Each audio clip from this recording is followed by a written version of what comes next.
يلا بينا نعمل اكله سريعه كده ما بتاخدش وقت خالص.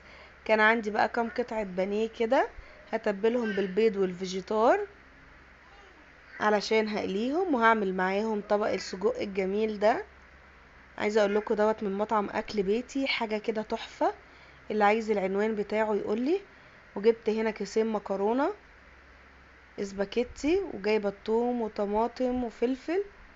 اول حاجه كده حطيت معلقه زيت في الجريل، ورحت نازله بيه طبق السجق بيه كده في الجريل متقطع. وهشوحه كويس بقى كده واديله صدمه محترمه كده. وهنزل عليه بمعلقه توم عشان نعلي بقى التيست بقى. والله مش محتاج توم ولا بصل ولا اي حاجه. السجق بجد اختراع فظيع، وهم هينسيكي اي نوع سجق دوقتيه قبل كده. بعد ما اديت السجق صدمه، رحت نازله عليه بقى ببصل وطماطم وفلفل وتوم، وهنقلبه بقى كويس عشان يبقى سبايسي. عايزه اقول لكم تحفه، ونزل كده صوص فظيع. بعد ما سلقت الطماطم بقى، رحت ضربها في الخلاط.